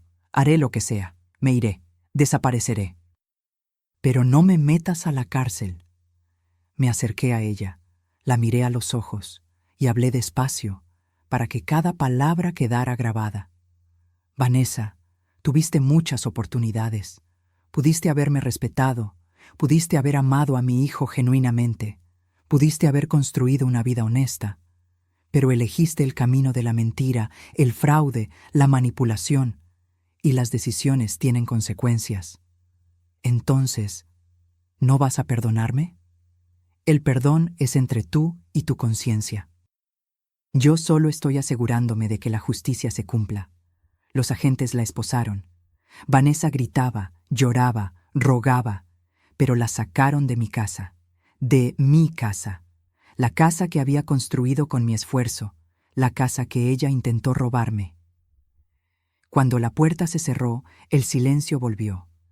Roberto seguía de pie, inmóvil, mirando hacia donde su esposa había desaparecido. Doña Lupita y don Fermín se sentaron en el sofá, devastados. Daniela temblaba de rabia contenida. Edmundo puso su mano en mi hombro. Carmela, esto fue muy valiente. No muchas personas se atreven a llegar hasta aquí. No fue valentía, fue necesidad de dignidad. Roberto se acercó nuevamente. Esta vez no se arrodilló. Se paró frente a mí, con los hombros caídos, con la postura de alguien que ha perdido todo. Mamá, sé que no tengo derecho a pedirte nada, pero ¿hay alguna forma de arreglar esto? ¿Alguna forma de que volvamos a...? No lo dejé terminar. Roberto, el camino de regreso es largo. No se arregla con una disculpa, se arregla con acciones, con tiempo, con demostrar que realmente cambias. Haré lo que sea. Entonces empieza por esto. Busca terapia. Ve a un psicólogo que te ayude a entender cómo llegaste aquí, cómo te dejaste manipular. Trabaja en ti mismo. Y cuando estés listo, cuando realmente hayas hecho ese trabajo interno, entonces hablamos. Él asintió, las lágrimas volviendo. Te amo, mamá. Nunca dejé de amarte. Solo me perdí. Lo sé, hijo, lo sé. Pero aún faltaba tomar la decisión más difícil. ¿Qué hacer con todo esto? Porque la venganza nunca fue mi objetivo. La justicia, sí. Roberto se quedó parado frente a mí, temblando. No del frío, sino de algo más profundo, del peso de entender que había sido ciego durante años, que había cambiado a su madre por una ilusión. Doña Lupita rompió el silencio desde el sofá. Señora Carmela, mi esposo y yo queremos pagarle algo, por los daños, por el sufrimiento que nuestra hija le causó. No tenemos mucho, pero... Levanté mi mano, deteniéndola. No quiero su dinero, señora Lupita. Ustedes no tienen culpa de las decisiones de una mujer adulta. Guarden sus ahorros. Los van a necesitar más que yo. Don Fermín se puso de pie con dificultad, como si sus piernas apenas lo sostuvieran. Tiene razón mi esposa. Algo hicimos mal. Vanessa siempre fue diferente. Desde niña. Mentía con facilidad. Manipulaba situaciones para salirse con la suya. Pensamos que maduraría. Que el matrimonio la cambiaría. El matrimonio no cambia a nadie, dije suavemente. Solo revela quiénes son realmente. Daniela, la hermana, seguía de pie junto a la ventana, mirando el océano. Habló sin voltear. Yo sabía que algo andaba mal. Lo supe desde que Vanessa me enseñó fotos de esta casa y dijo que pronto sería suya. Pero cuando le pregunté cómo, se enojó. Me dijo que dejara de meterme en su vida, y yo... Su voz se quebró. Yo preferí no ver. Preferí no hacer preguntas incómodas. Se volvió hacia mí con lágrimas en los ojos. Aparezco en esos videos, en esa cena horrible donde la dejamos humillarla. Yo reí. Yo asentí cuando ella decía que usted estaba perdiendo la memoria. Y lo hice porque Vanessa siempre ha sido convincente. Siempre supo cómo hacer que la gente creyera lo que ella quería. No eres la primera persona que cae bajo el encanto de un manipulador, le dije. Y no serás la última. Roberto había permanecido callado, pero ahora habló con una voz ronca, como si cada palabra le costara dolor físico. Necesito decir algo. Necesito que todos lo escuchen. Se paró en el centro de la sala. Todos lo miramos. Vanessa me manipuló. Eso es verdad, pero yo dejé que lo hiciera. Yo escogí creerle cuando me decía que mi mamá era controladora. Yo escogí no cuestionar cuando empezamos a endeudarnos. Yo escogí quedarme callado en esa cena cuando la humillaron. Las lágrimas corrían libremente por su rostro. ¿Y saben por qué lo hice? Porque era más fácil. Era más fácil tener una esposa que me dijera qué pensar, qué sentir, qué hacer. Era más fácil culpar a mi mamá de ser complicada que admitir que yo era un cobarde. Roberto, no digas eso. Intenté interrumpir. No, mamá, tengo que decirlo. Fui un cobarde.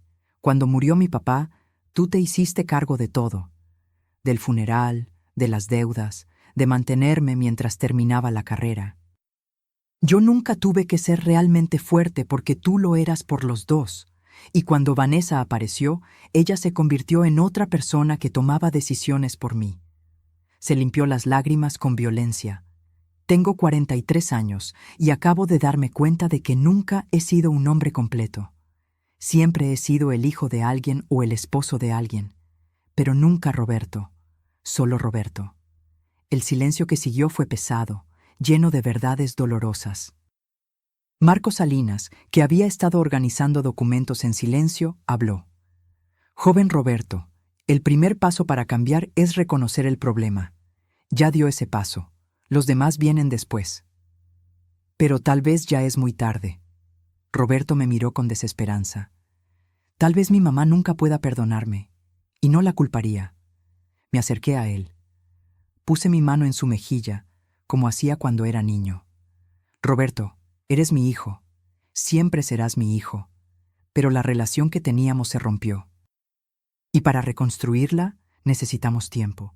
Necesitamos que demuestres con acciones, no con palabras, que realmente cambiaste. ¿Qué quieres que haga? Respiré profundo antes de responder. Primero, busca ayuda profesional. Un terapeuta. Alguien que te ayude a entender cómo llegaste aquí. Segundo, resuelve el desastre financiero que Vanessa dejó. Esas deudas son tuyas ahora. Yo no voy a pagarlas. Tú las contraerás. Tú las pagas. Tercero, necesitas vivir solo. Aprende a ser tú mismo. A tomar tus propias decisiones. A no depender de que alguien más piense por ti. Roberto asentía con cada punto, como alumno tomando notas de la lección más importante de su vida. ¿Y después? Después, cuando hayas hecho todo eso, cuando realmente seas una persona diferente, entonces hablamos de reconstruir lo nuestro. ¿Cuánto tiempo? El que sea necesario, tal vez meses, tal vez años. Vi el dolor en sus ojos, pero también vi aceptación. Sabía que no había atajos, que el daño era profundo y real. Edmundo interrumpió con su tono profesional. Roberto, también hay un tema legal. Vanessa contrajo deudas usando tu nombre. Créditos que tú firmaste pero que ella gastó. Legalmente, eres responsable. Estamos hablando de aproximadamente 700,000 pesos entre tarjetas y préstamos personales. Roberto palideció. No tengo 700,000 pesos. Lo sé. Por eso necesitas reestructurar tu vida financiera. Hablar con los bancos, negociar planes de pago. Va a ser difícil, pero es tu responsabilidad. ¿Y el divorcio? Ya tengo los papeles preparados. Edmundo sacó una carpeta. Divorcio express por causales graves. Vanessa tendrá que firmar desde donde esté. Y aquí está la cláusula importante. Ella renuncia a cualquier reclamo patrimonial sobre ti o tu familia. Nada. Cero. Se va con lo que entró, que era nada. Roberto tomó los papeles con manos temblorosas. Pensé que la amaba. Amabas la idea de ella, dije suavemente. La máscara que ella usaba. Pero la persona real debajo de esa máscara, esa nunca la conociste, porque ella nunca te dejó conocerla. Don Fermín se acercó a Roberto y puso su mano en su hombro. Joven, mi hija le causó mucho daño. Como padre, me siento responsable. Si necesita ayuda para encontrar un buen terapeuta, mi hermano es psiquiatra. Puedo darle su contacto. Roberto asintió, agradecido. Gracias, señor. Daniela también se acercó.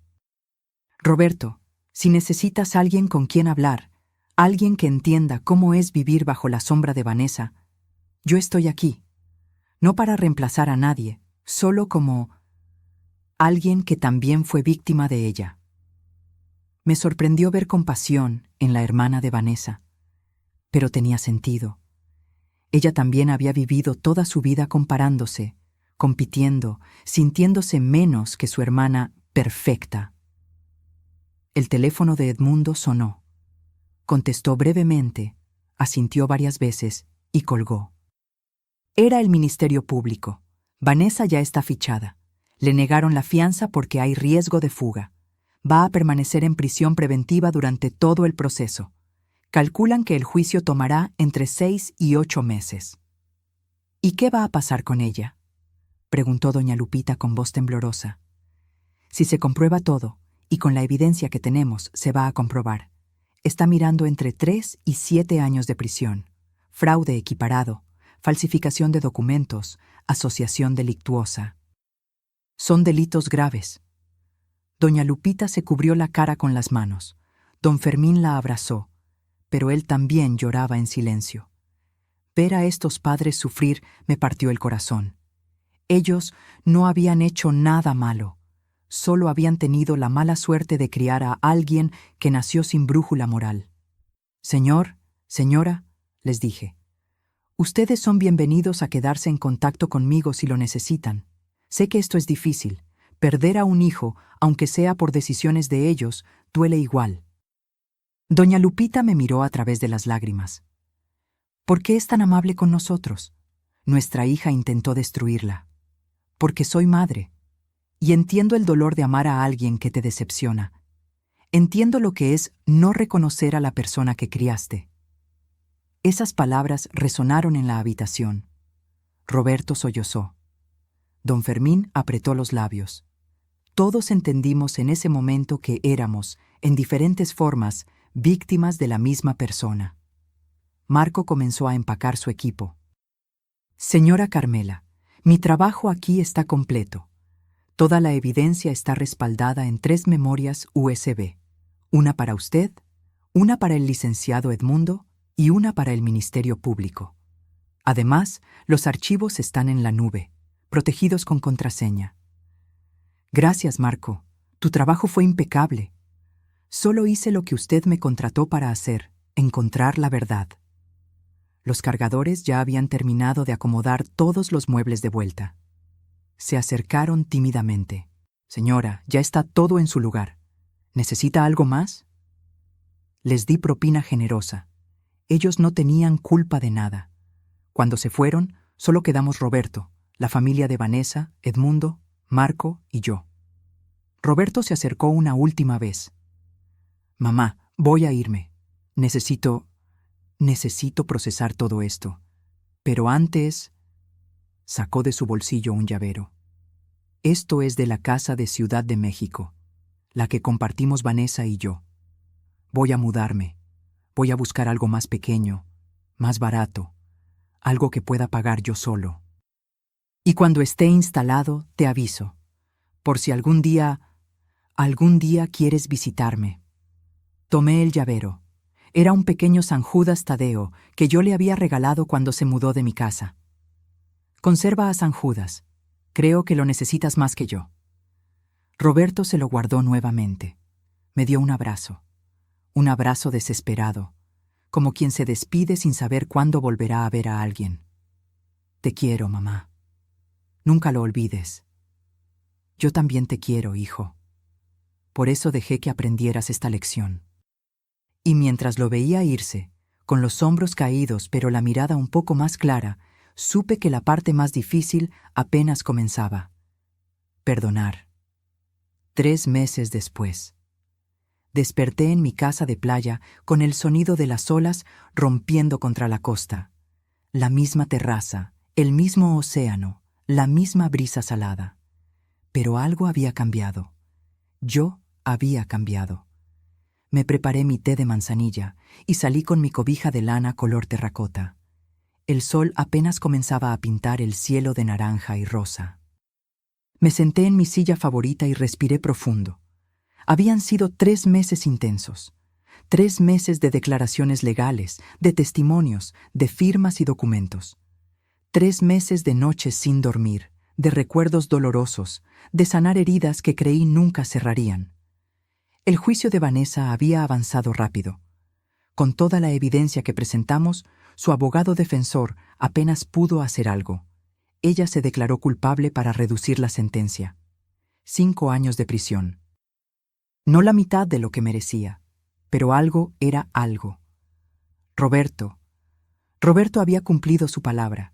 Se mudó a un departamento pequeño en la colonia Narvarte. 2 habitaciones, sencillo, nada lujoso. Me mandó fotos. Era casi vacío, apenas con lo necesario. Empezando desde cero, decía su mensaje. Encontró un terapeuta, el doctor Velasco, hermano de don Fermín. Me mandaba actualizaciones cada 2 semanas. No detalles de las sesiones, solo para que supiera que seguía yendo. Sesión 6 completada. Aprendiendo mucho sobre mí mismo. También estaba pagando sus deudas. Había negociado con los bancos. Pagos mensuales que le consumían casi la mitad de su salario. Vivía con lo justo, sin lujos, sin excesos. 2 veces había intentado visitarme. Ambas veces le dije que todavía no, que necesitaba más tiempo, y él lo aceptó sin reclamar. Entiendo, mamá. Cuando estés lista, aquí estaré. La familia de Vanessa se había convertido en algo inesperado. Aliados. Doña Lupita me llamaba cada semana.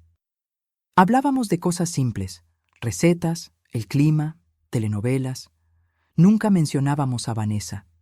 Era como si tácitamente hubiéramos acordado que ese tema estaba prohibido. Daniela me visitó una vez. Trajo pan dulce y café. Nos sentamos en esta misma terraza. Gracias por no odiarnos, me dijo. Muchas personas en su lugar habrían cortado todo contacto con la familia completa. Ustedes no son Vanessa. No cargo los pecados de ella en sus espaldas. Daniela lloró. Me contó cómo había sido crecer a la sombra de una hermana que siempre obtenía lo que quería, que manipulaba a sus padres, que nunca enfrentaba consecuencias. Parte de mí está aliviada, confesó, aliviada de que finalmente enfrente las consecuencias de sus actos. Es horrible decirlo, pero es la verdad. No es horrible. Es humano. Mi teléfono vibró. Era un mensaje de Edmundo. Carmela, todo está finalizado. El fideicomiso permanece intacto. Todas las propiedades seguras. Vanessa no puede reclamar nada ahora ni nunca. Puede dormir tranquila. Sonreí. Dormir tranquila. Hacía tanto tiempo que no lo hacía, pero había algo más que había decidido hacer. Algo que llevaba semanas pensando. Esa tarde llamé a Edmundo para una reunión. También convoqué a Roberto. Era momento. Llegaron ambos a mi casa de Ciudad de México 2 días después. Roberto lucía diferente. Más delgado, con algunas canas que no tenía antes, pero con los ojos más claros. Como si una niebla se hubiera levantado. «Mamá», me saludó con un abrazo cuidadoso, como quien toca algo frágil. «Hijo». Nos sentamos en la sala. Edmundo abrió su portafolio. Carmela me pidió esta reunión para discutir el futuro de su patrimonio. Roberto, tu madre quiere hacer algunos cambios importantes. Roberto palideció. Mamá, si esto es sobre desheredarme, lo entiendo. No voy a pelear. No después de todo lo que pasó. Levanté mi mano. No se trata de desheredarte, Roberto. Se trata de asegurarme de que lo que construí se use correctamente. Escucha antes de hablar. Edmundo sacó documentos. Tu madre ha decidido modificar el testamento y el fideicomiso. Las propiedades siguen dentro del fideicomiso. Ella sigue siendo la única beneficiaria mientras viva. Pero a su fallecimiento, las cosas cambiarán. Le entregó a Roberto una copia del documento. Él comenzó a leer, y vi su expresión cambiar de confusión a sorpresa. La casa familiar de Ciudad de México, continué yo, pasará a ti directamente. Es tu hogar, es donde creciste, tiene sentido que sea tuya. Mamá, yo no... Déjame terminar. El departamento de Polanco será vendido al momento de mi muerte.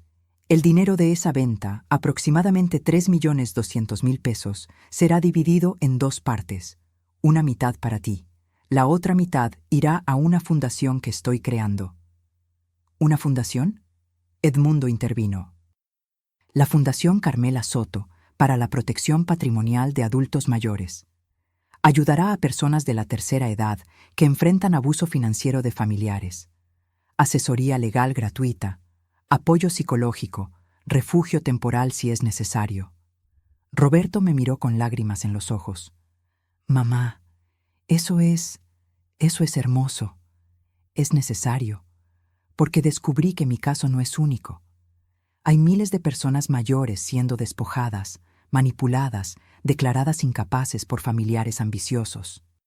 Y nadie las defiende. ¿Y la casa de playa? Preguntó Roberto. Esta casa, toqué la mesa con suavidad, también será vendida. El dinero completo, 5.500.000 pesos, irá a la fundación, para que tenga recursos suficientes para operar durante años. Pero eso significa que yo solo heredaré la casa de Ciudad de México y 1.600.000 pesos. Correcto. De los casi 15 millones que tengo, heredarás aproximadamente 6 millones en total si contamos el valor de la casa familiar. El resto irá a ayudar a otras personas. Vi el conflicto en su rostro. Parte de él, la parte egoísta que Vanessa había alimentado, sentía que era injusto. Pero otra parte, la parte que estaba aprendiendo a ser mejor, entendía. Es justo, dijo finalmente, más que justo. Después de todo lo que hice, debería dejarte dar todo a la fundación.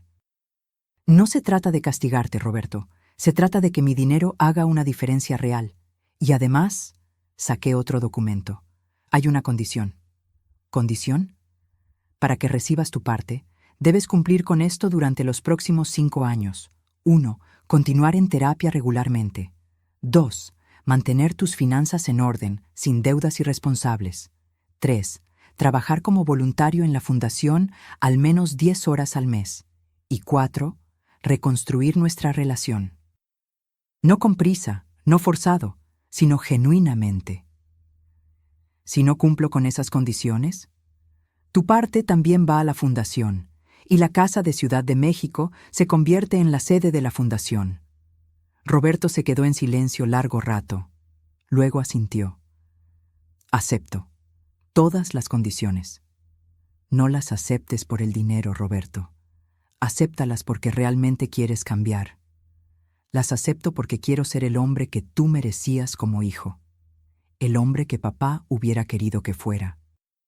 Esas palabras me quebraron. Las lágrimas finalmente salieron, lágrimas que había estado conteniendo durante meses. Roberto se arrodilló frente a mí, tomó mis manos. Mamá, sé que el camino es largo, sé que no puedo borrar el daño con palabras bonitas, pero te prometo por la memoria de mi papá, que voy a hacer el trabajo, voy a ser mejor, voy a ganarme de vuelta tu confianza. Lo abracé. Por primera vez en años, abracé a mi hijo sintiendo que realmente era mi hijo otra vez. Ya la estás ganando, Roberto. Poco a poco, ya la estás ganando. 6 meses más tarde. La Fundación Carmela Soto abrió sus puertas en un local rentado en la colonia Roma. 3 abogados, 2 psicólogos y una trabajadora social. Roberto cumplía sus horas de voluntario cada sábado, ayudando con trámites administrativos. Habíamos atendido ya a 16 casos.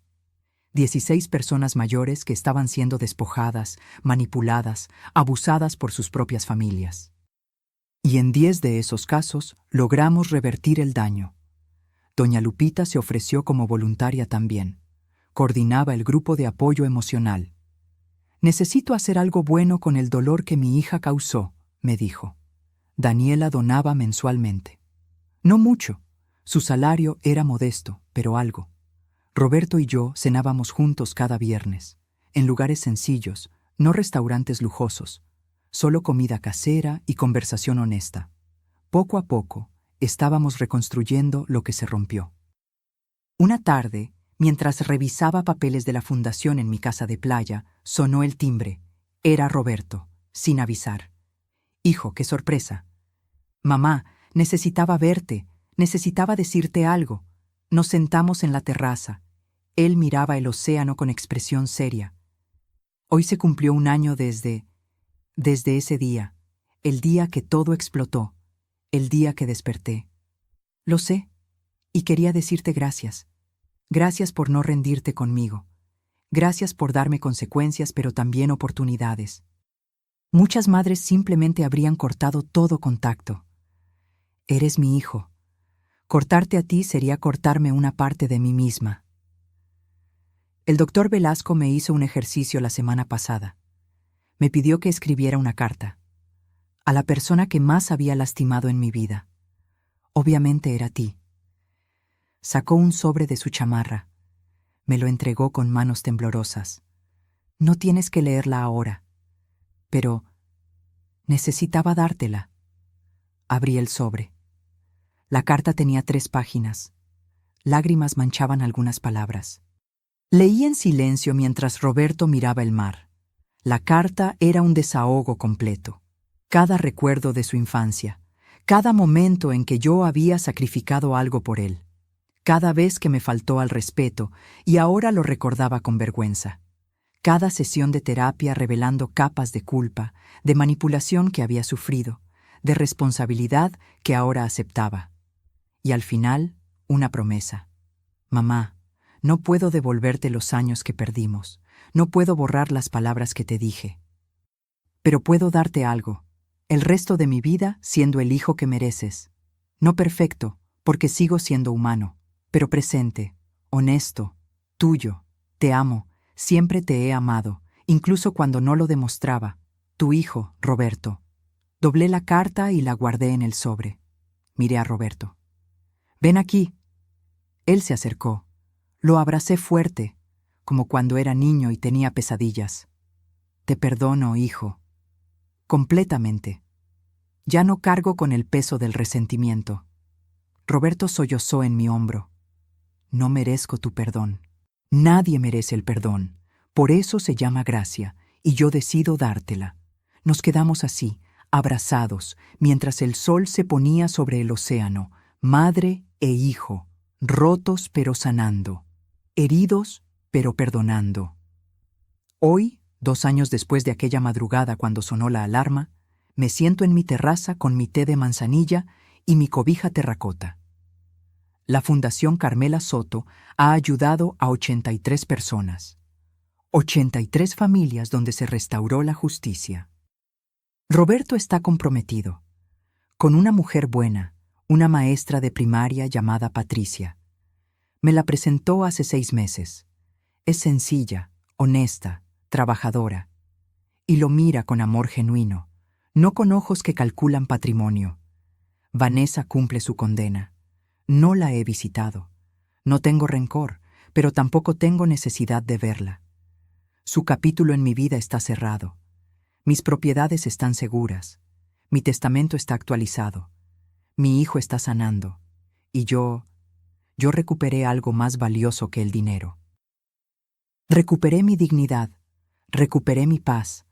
Recuperé la capacidad de dormir tranquila sabiendo que no fui víctima, sino guerrera. Que no me dejé destruir, sino que construí algo mejor con los pedazos rotos. Tomo un sorbo de mi té y sonrío al océano, porque la verdadera riqueza nunca estuvo en los 15 millones de pesos. La verdadera riqueza estuvo en tener el coraje de defenderme, la sabiduría de planear estratégicamente y la gracia de perdonar sin olvidar. Aprendí que el amor de madre es inquebrantable, pero no significa ser pisoteada. Aprendí que la paciencia no es debilidad, es la estrategia más poderosa.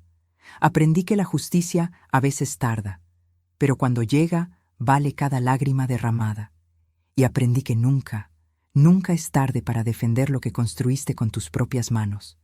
Tengo 68 años, cabello gris, manos arrugadas, espalda que duele algunas mañanas. Pero también tengo algo que Vanessa nunca tuvo y nunca tendrá: integridad. Y eso no tiene precio.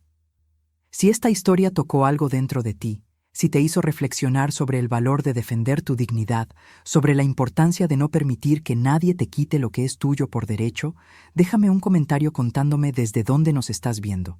Porque historias como esta necesitan ser compartidas, para que otras personas sepan que no están solas, que el abuso familiar existe, que la manipulación es real, pero que también existe la justicia, y que nunca, nunca es tarde para levantarse y luchar por lo que es tuyo.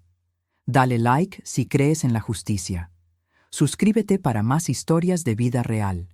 Y recuerda, la dignidad no se hereda, se construye, se defiende, se protege, y nadie, absolutamente nadie, tiene derecho a quitártela.